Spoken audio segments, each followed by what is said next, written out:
있습니다. 로마서 1장 15절부터 17절까지 말씀.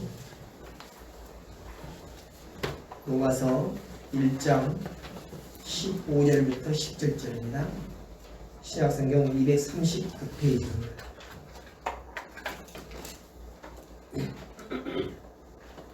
지금 봉독합니다.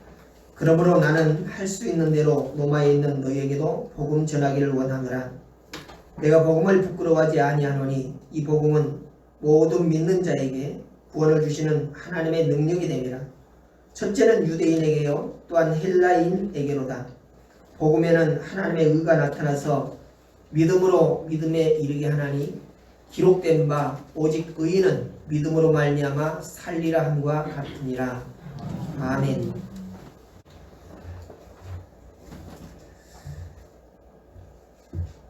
오늘 로마서는 그 주제가 복음이라고 하는 주제입니다. 그래서 사도 바울이 가장 마지막에 반드시 가고 싶어 했던 그 장소가 바로 당시에 큰 제국이었던 로마, 그 중심지인 이 로마로 가고자 했었습니다. 여러 가지로 어려운 상황이었지만 그럼에도 불구하고 죽음을 무릅쓰고 그곳에 가고자 했던 그 뜻이 무엇인가? 그것은 자기의 영광을 위해서, 자기의 유익을 위해서가 아니라 바로 하나님께서 우리에게 주시는 복음을 전하겠다라고 하는 그런 일념으로 거기에 가기를 원하였습니다. 복음이라고 하는 말은 헬라어로 유앙겔리온이라고 하는 말입니다. 이것은 우리말로 쉽게 얘기하자면 좋은 소식이라고 하는 말이고, 또 다른 말로 얘기하면 기쁜 소식이라고 얘기할 수 있습니다. 여러분은 여러분에게 있어서 복음은 무엇입니까? 여러분에게 있어서 복음은 무엇이라고 생각하십니까? 자녀를 멀리 떠나보낸 그런 부모들은 자녀의 소식이 들려오는 것이 복음일 수도 있겠죠. 경제적인 어려움을 당하고 있는 그런 사람들은 어디에선가 금전적인 이익이 있을 때 그것이 복음이라고 생각할 수도 있습니다. 그러나 오늘 성경은 그런 여타의 것들을 다 내려놓고 우리에게는 오직 한 가지 복음이 있다라고 이렇게 말씀을 하고 있습니다. 그것은 바로 하나님께서 천지를 창조하시고 얼마 지나지 않아서 사람들의 그런 죄악으로 인하여서 하나님의 지으신 땅이 부패하고 죄악에 더럽혀진 그런 상황에서 우리에게 그렇게 죄악으로 타락해버린 인간을 구원하시겠다라고 하는 약속을 주셨습니다. 그래서 창세기 3장 15절에 보면 그 말씀이 있죠. 한 여자의 후손이 뱀의 머리를 짓깨버릴 것이고 그 뱀은 여자의 발 뒤꿈치를 물게 될 것이다 라고 하는 그런 말씀이 나오는데, 이것이 바로 하나님께서 부패하고 또 타락한 인생을 구원하시겠다라고 하는 그런 약속의 말씀이다라고 하면서 그것을 신학자들은 원시복음이다라고 얘기합니다. 원시복음. 그러니까 우리가 예수 그리스도라고 하는 이름을 떠올릴 때 우리는 구원에 관해서 이렇게 생각하지만, 그러나 하나님께서는 이미 구약시대 때부터 인간을 구원하시겠다라고 하는 그런 약속을 주셨다라고 하는 것이죠. 그리고 예수 그리스도를 이 땅에 보내심으로 말미암아 그 약속을 성취하셨습니다. 그래서 구약 성도들은 그 약속의 성취를 이루실 오실 메시아를 기다림으로 살았었고요. 또 그 기다림에 관한 하나님의 말씀을 믿음으로 구원에 관해서 소망을 품고 살았습니다.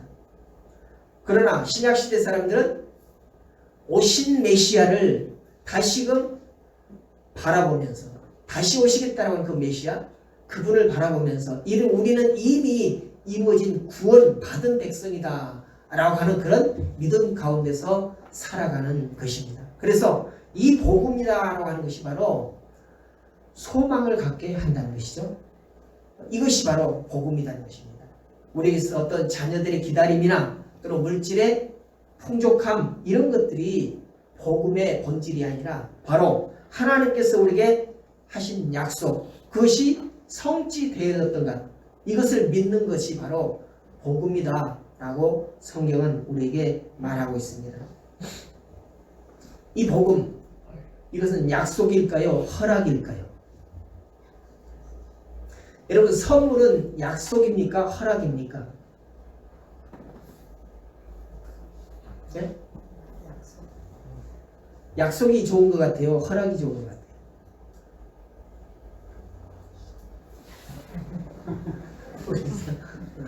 때에 따라서 다를 수 있습니다. 그러나 성경에서 하나님의 약속하심은 그거보다 더 좋은 것이 있을 수 없다는 거죠. 허락이라고 하는 것은 우리가 뭔가를 했을 때에 그것에 대한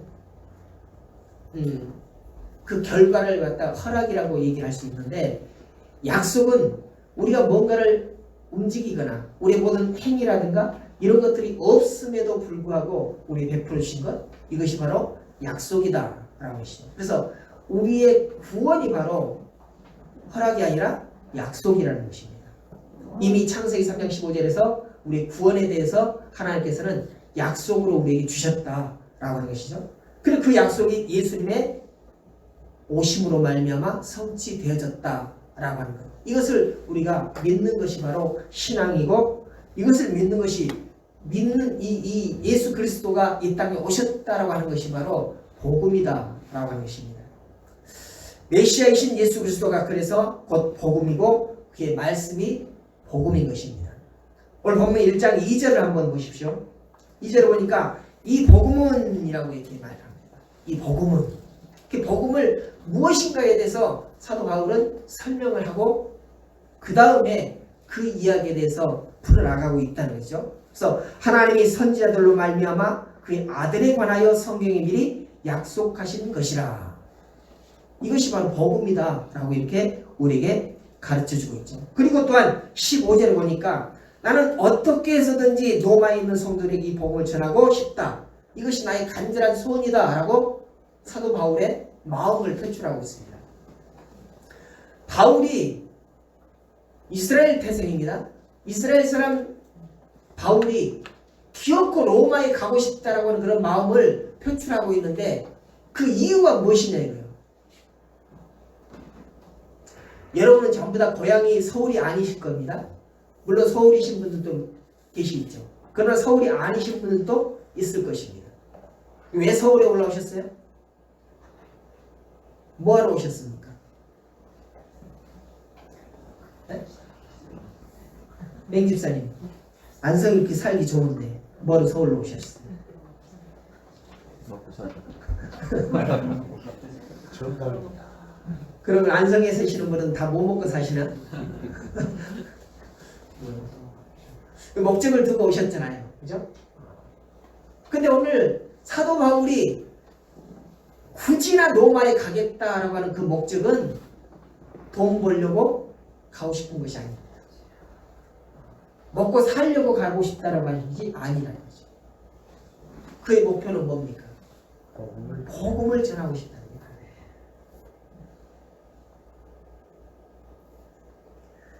그 복음에 대한 열정이 얼마나 셌는지 우리는 그 정도를 가늠할 수가 없을 정도로 바울에게는 복음을 전하겠다는 그 열정이 가득 차 있었습니다. 그리고 16절에 보니까 나는 이 복음을 부끄러워하지 않는다 라고 이렇게 선언했어요. 이상하죠? 바울이 이렇게 복음에 대해서 나는 복음을 부끄러워하지 않는다 라고 이렇게 선언한다는 것은 일부 어떤 사람들은 그 복음에 대해서 부끄러워하는 사람들도 있다라고 하는 것이죠.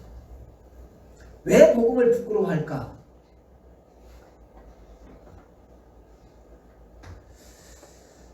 바울은 구약의 예언자들이 예언한 그 예수님을 부끄럽게 여기지 않는다라고 이렇게 말하고 있습니다. 그래서 오히려 로마에서 예수님을 전하는 것이 자기 자신에게는 간절한 소원이다라고 이렇게 선포를 하고 있죠. 당시 사람들에게 있어서 예수 그리스도에 대한 그 내용은 부끄러운 존재였을지도 모릅니다. 예수님이 생애 동안에 여러 사건들, 여러 가지 이적적인 것들, 기적적인 것들을 일으키고 다닐 때에는 그 예수님을 따라다니면서 내가 저 이적을 보았다. 그 장소에 있었다. 라고 하는 것으로 아주 들떠 있었을 것입니다.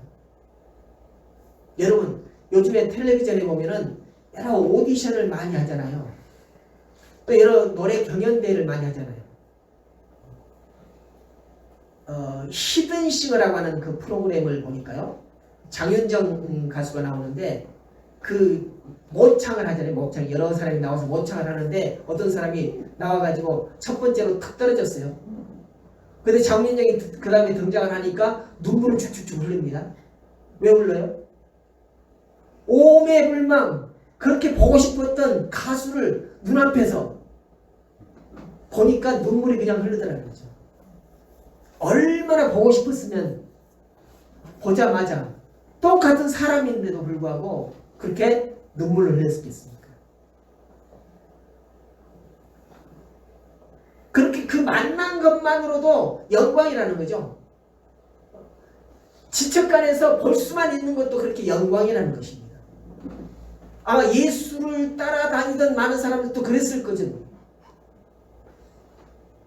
그동안에 보지 못했던, 그동안에 경험하지 못했던 그런 사건들을 경험하는 것, 만나보는 것, 그 자체만으로도 영광이라고 이렇게 생각했을 것입니다.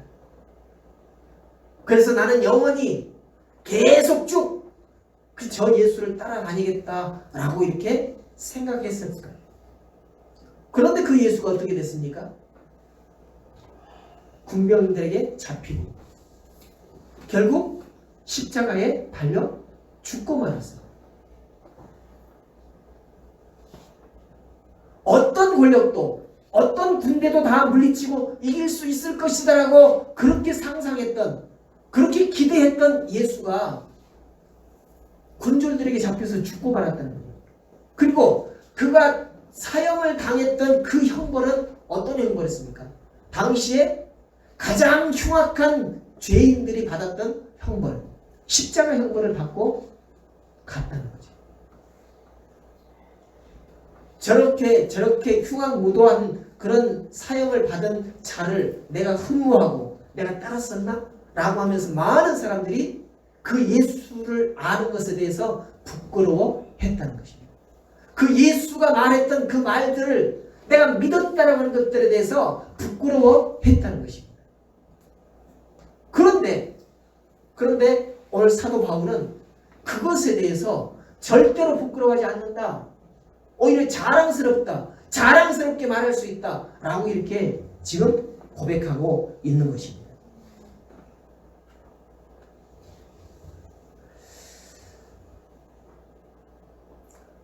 많은 사람들이 그렇게 부끄러워하는 예수를 로마에 가서 전하겠다라고 하는 것은 결코 쉬운 일이 아닐 것입니다.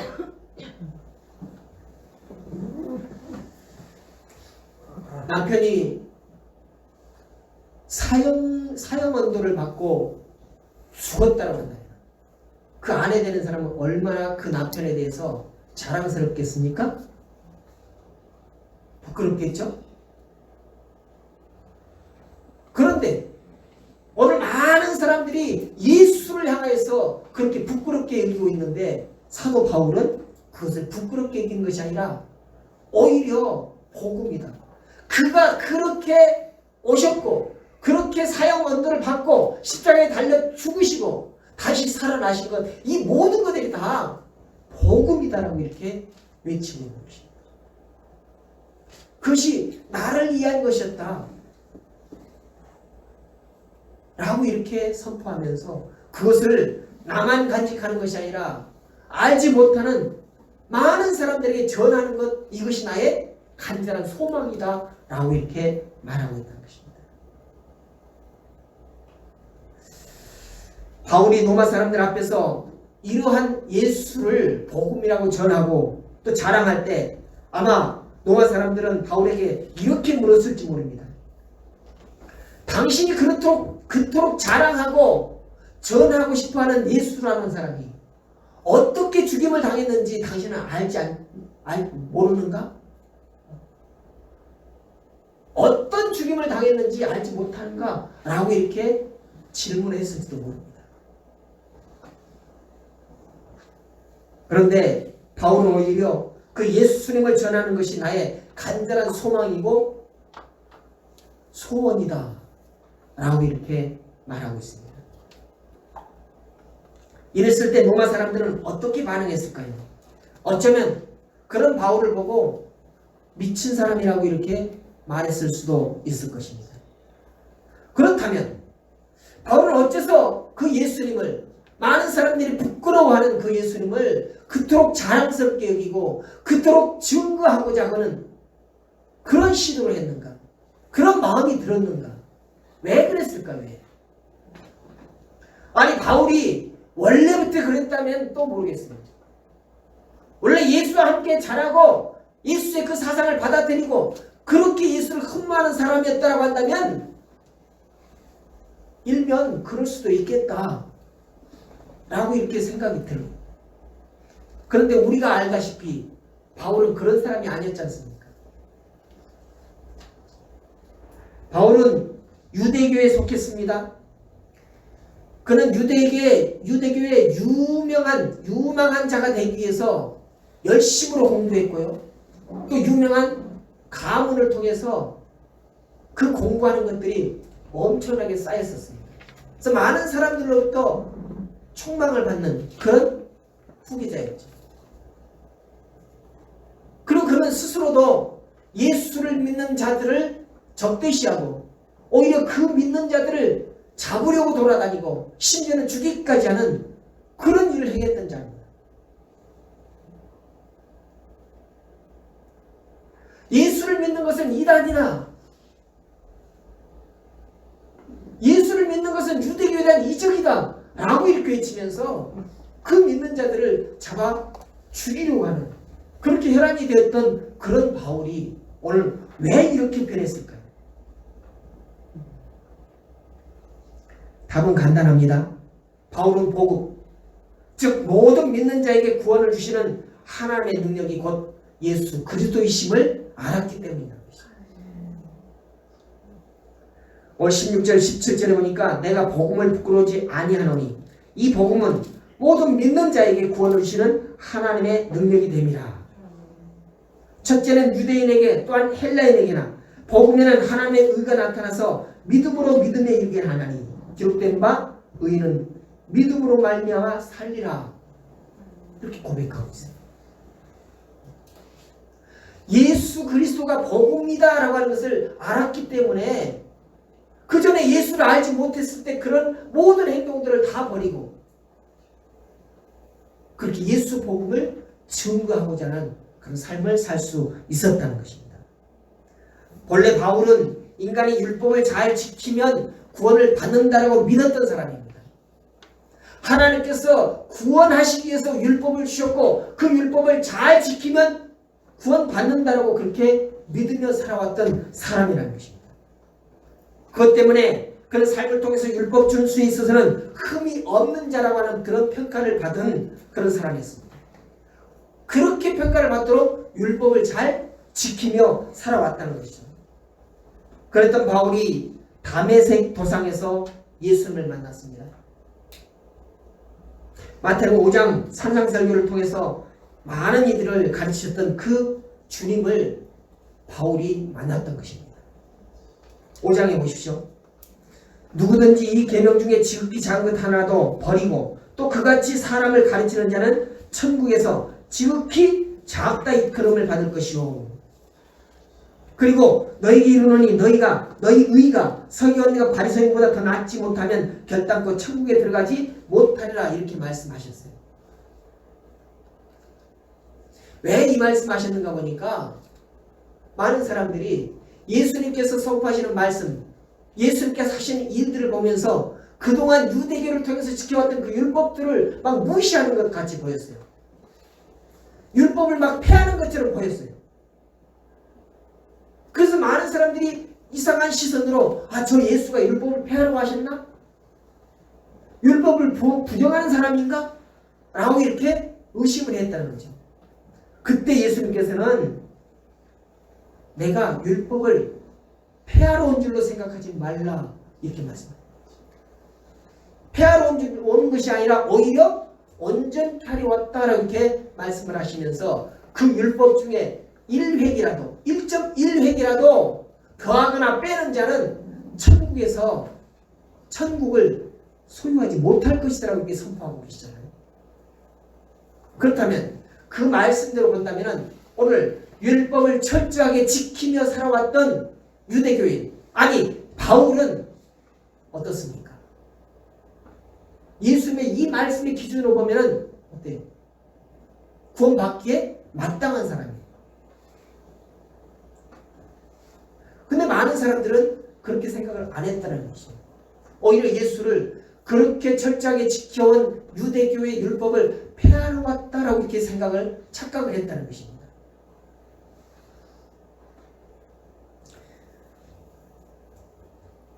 왜냐하니까 주님께서는 구원을 얻기 위해서는 믿음이 있어야 한다고, 그리고 주님께로 나와야만 한다라고 가르치셨기 때문인 것입니다.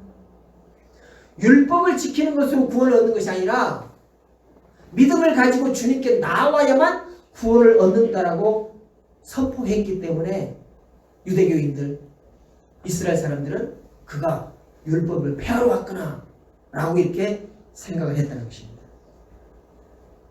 그러나 예수님께서는 이 땅에 오심은 바로 율법을 폐하기 위함이 아니라 완성하게 하시기 위하여서, 온전하게 하시기 위하여서 오셨다라고 말씀하고 있죠. 마태복음 5장 19절에서는 이렇게 말씀합니다. 누구든지 이 계명 중에 지극히 작은 것 하나라도 버리고 또 그같이 사람을 가르치는 자는 천국에서 지극히 작다 일컬음을 받을 것이요. 그래서 이렇게 율법의 한 획이라도 없애버리는 사람은 천국에서 그 존재감이 드러나지 않을 것이라는 것이죠. 이것이 천국에 들어가지 못한다는 말은 아닐 것입니다. 천국에 들어갈지라도 그 존재감이 드러나지 않는다는 것이죠. 구원받아도 부끄러운 구원일 수밖에 없다는 것입니다. 그런데 또 말씀에 이어서 20절에 보니까 내가 너희에게 이르노니 너희 의가 서기관과 바리새인보다 더 낫지 못하면 결단코 천국에 들어가지 못하리라. 천국에 들어가지 못하리라고 말씀합니다. 어떻게 하면? 서기관과 바리새인보다 의가 더 못하면.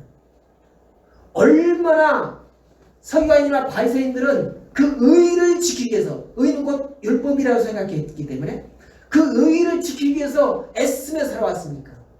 근데 그들이 생각하는 그 의보다 못하다면 절대로 천국에 들어가지 못한다고 이렇게 말씀하시는 거예요. 그러면 철저하게 율법을 지키던 유대인들이 아닌 일반적인 백성들은 어떨까요? 율법을 잘 지키며 살았을까요? 아닐 것이라는 거죠. 그러면 유대인들 중에 바리새인 이 사람들은 간혹 천국에 들어가는 사람이 있을지라도 그 외에 다른 사람들은 전혀 천국에 들어갈 수가 없겠다라고 하는 그런 말씀 아닙니까? 그러니 철저하게 율법을 지키라고 하는 그런 말씀이잖아요. 그런데 오늘 말씀을 살펴보면은 절대로 그 율법을 지킬 수가 없을 것이고, 혹시 지킨다 할지라도 그 율법을 지킴으로는 구원을 얻을 수가 없다라고 하는 그런 말씀인 것입니다. 왜? 인간은 약하기 때문에, 인간은 무능하기 때문에. 절대로 율법을 지켜낼 수 있는 그런 존재가 아니라는 것입니다. 그것을 아시는 하나님께서 그런 자들을 위해서 예수 그리스도를 보내셨다는 거죠. 우리의 의지로서는, 우리의 능력으로는 절대로 율법을 지킬 수가 없기 때문에, 그 율법을 지킬 수 없기 때문에 한 사람도 천국에 들어갈 수 없다는 거죠. 그래서 하나님께서는 예수 그리스도를 이 땅에 보내시고 예수 그리스도로 인하여서 사람들을 천국으로 인도하시겠다는 것입니다. 그것이 바로 복음이라는 거죠. 여러분, 우리가 무엇을 선하게 살아서 우리가 무슨 말씀을 지켜서 천국에 들어갈 수 있을 것이다라고 하는 착각 속에 살고 있었다는 거죠. 우리뿐만이 아니라 유대교인들도, 당시의 이스라엘 백성들도. 그러나 하나님께서는 절대로 그렇게 들어갈 수 없다는 것을 알기 때문에 예수 그리스도를 이 땅에 보내시고 우리의 그 죄악된 것들을 다 용서해 주심으로 인하여서 의롭다라고 칭해 주시고 그 의롭다 칭함으로 인해서 우리가 하나님 나라에 입성할 수 있게 하셨다는 것입니다.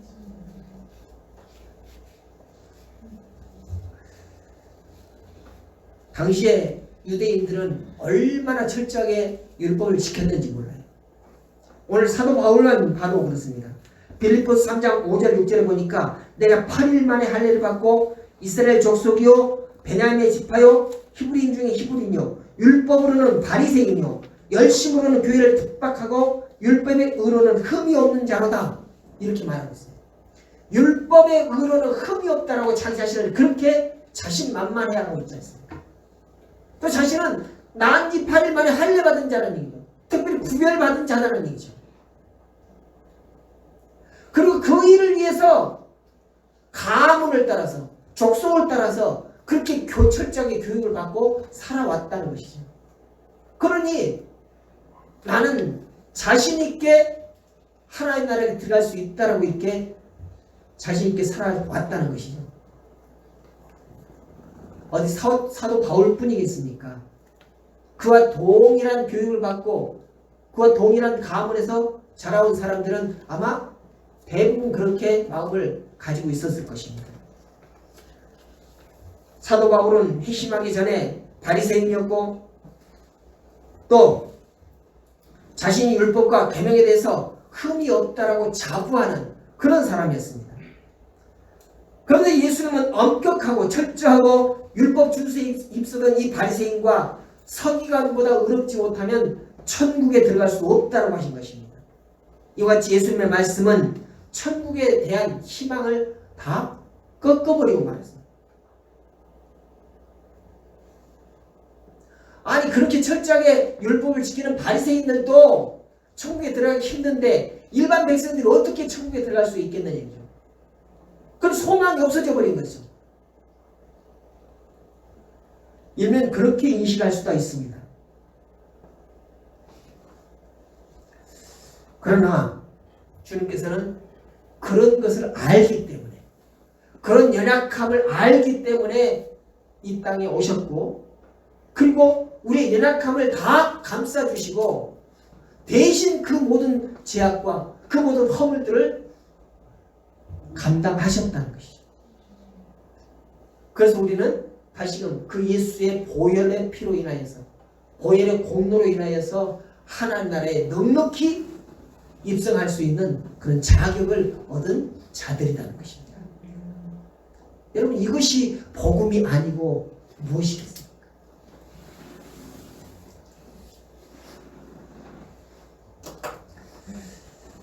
바로 바울은 이 말씀을 하신 예수님을 만난 것입니다.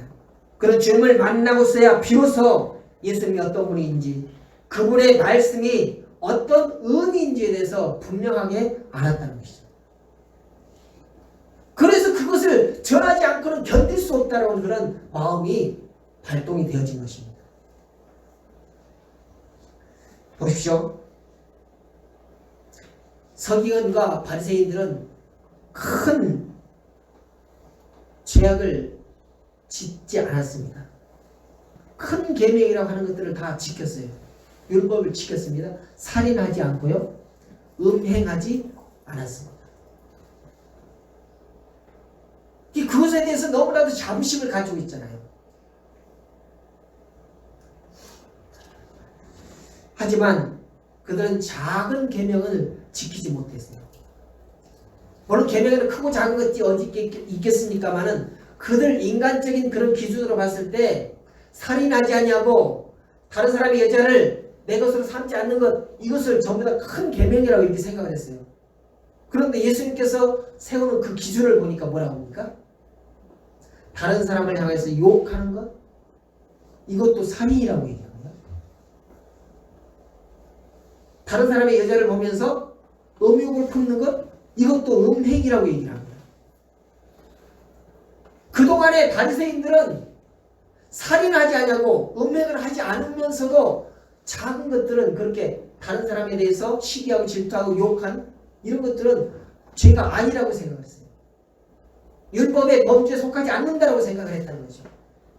그런 것들은 일상사다라고 하면서 쉽게 범했다는 것이죠. 그러나 예수님께서 세우신 기준은 그들이 생각하는 그 큰 계명, 큰 율법보다 훨씬 더 미세하고 아주 사소한 것까지라도 지키는 것이 하나님의 법을 지키는 것이다라고 말씀하고 있다는 것입니다. 얼마나 사람들이 하나님의 계명에 대해서, 하나님의 율법에 대해서 착각을 하고 잘못 호도하고 있었는지 우리는 이 말씀을 통해서 깨닫게 되는 것이죠. 그런데 타락한 인간이라고 한다면 아무리 작은 것이라도 지킬 수가 없다라고 하는 것을 하나님께서는 아셨다는 것입니다.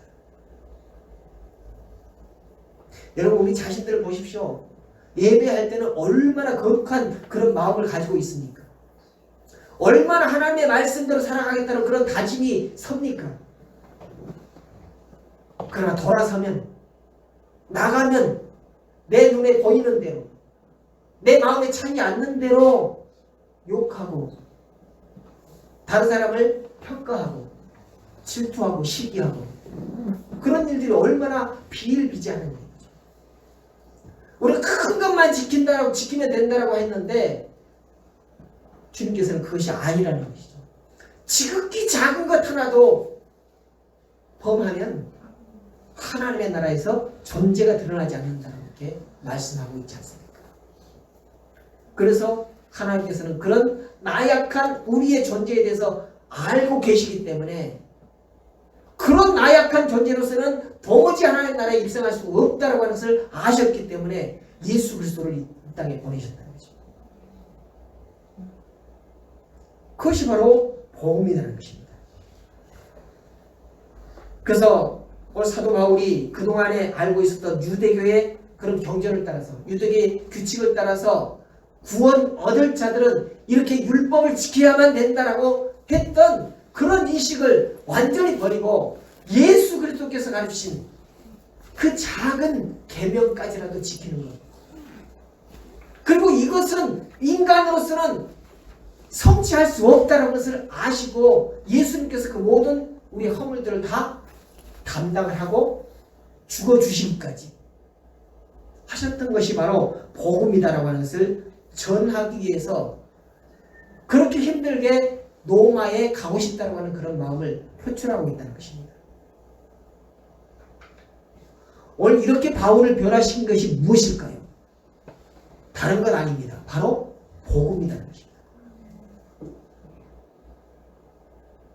복음은 사람들을 회복시킵니다. 복음은 사람들을 변화시킵니다. 복음은 무능한 자들을 유능하게 합니다. 오늘 우리는 어떤 존재입니까? 여러분 자신을 한번 살펴보십시오. 여러분 유능한 자이십니까? 능력자이십니까? 자신 있게 나는 그렇다라고 자신할 수 있는 분이 얼마나 되십니까? 바울의 비교를 보면 우리는 정말로 작고 초라할 것입니다. 그런데 그렇게 유능하고 많은 것을 가졌던 능력자인 바울이 복음을 만남으로 인하여서 복음을 깨달음으로 인하여서 변화되었던 것처럼 오늘 하나님께서는 우리를 향하여서도 이런 복음을 통한 변화를 원하신다는 것입니다.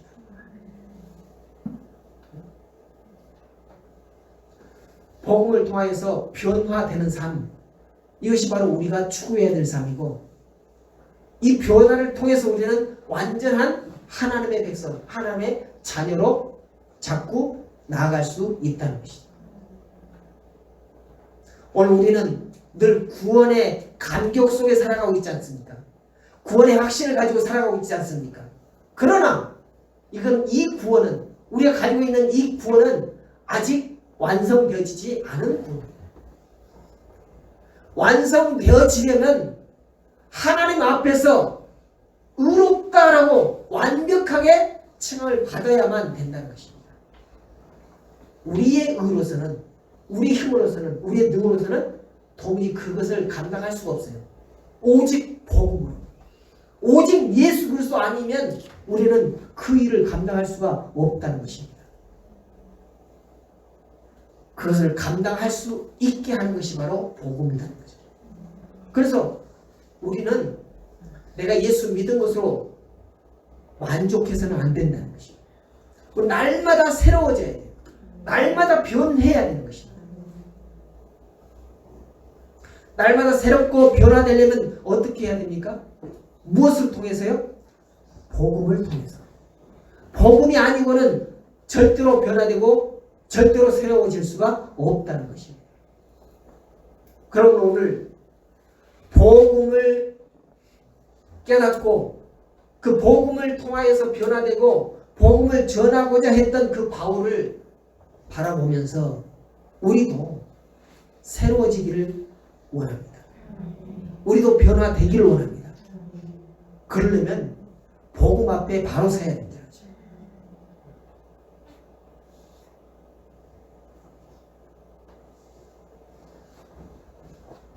꼬인 복음을 받아서는 안 됩니다. 올바른 복음을 받아야 된다는 것입니다. 변질된 복음을 받아서는 안 됩니다. 순수한 복음을 받아야 된다는 것입니다. 그래서 오늘 늘 하나님의 말씀인 이 복음을 대하고 그 복음이 정말로 변질되지 않냐고 우리에게 진짜로 적용이 되어지려면 우리 자신이 날마다 순수한 마음으로 그렇게 복음을 받으려고 하는 마음이 있어야 됩니다.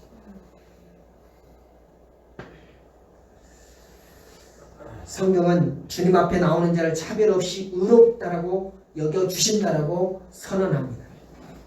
우리 역시 바울처럼 복음의 능력을 알 때 새롭게 변화될 수 있습니다. 날마다 우리는 복음으로 변화받아야 합니다. 날마다 복음으로 우리는 새로워져야 합니다. 복음을 받은 자는 변화된 삶을 살아가는 것입니다. 어제나 오늘이나 동일하게 변함없이 살아가는 것, 이것은 복음을 받은 자로서는 아니라는 것이죠. 복음을 받은 자는 어제와 오늘이 달라야 된다는 것입니다. 오늘과 내일이 달라야 한다는 것입니다. 마치 다람쥐 쳇바퀴 돌듯이 어제가 오늘이고 오늘이 내일인 것처럼 그렇게 살아서는 아니 된다는 거죠. 날마다 복음을 새롭게 받아들이고 또 내가 새롭게 변화되려고 하는 그런 애씀이 우리에게 있어야 된다는 것입니다. 우리는 모두가 다 복음을 받은 자들입니다. 그러므로 복음으로 새로워져야 합니다. 그리고 그 받은 복음을 나 아닌 다른 사람에게도 동일하게 전함이 있어야 된다는 거죠. 이것이 바로 오늘 사도 바울이 복음을 통해서 우리에게 전하고자 하는 말씀이고 또 그 마음일 것입니다. 여러분, 복음을 받고 새로워집시다. 복음으로 변화됩시다. 감사하신 아버지 하나님, 오늘 주님의 말씀을 통하여서 사도 바울이 복음이신 주님을 만나고 나서 변화되었습니다. 그리고 그 복음을 로마 교회에 전하고자 하는 그런 강력한 마음을, 강력한 열정을 품고 선포하며 나아갔던 것처럼 오늘을 살아가는 우리도 이 복음을 통해서 새로워지며 변화되고자 하는 그런 애쓰름을 살 수 있도록 인도하여 주시옵소서. 우리는 나약합니다. 우리는 무능합니다. 그럼에도 불구하고 주님께서는 이 무능한 우리를 하나님의 백성 삼고 하나님의 자녀 삼아 주시고 하나님 나라에 이끌어 주시기 위하여서 예수 그리스도를 보내주신 것, 이것이 참으로 복음임을 우리가 믿고 그 복음을 받아들이고 그 복음으로 새로워지며 그 복음을 전할 수 있는 저희들 될 수 있도록 인도하여 주시옵소서. 감사드리며 예수님의 이름으로 기도드렸습니다. 아멘. 아멘.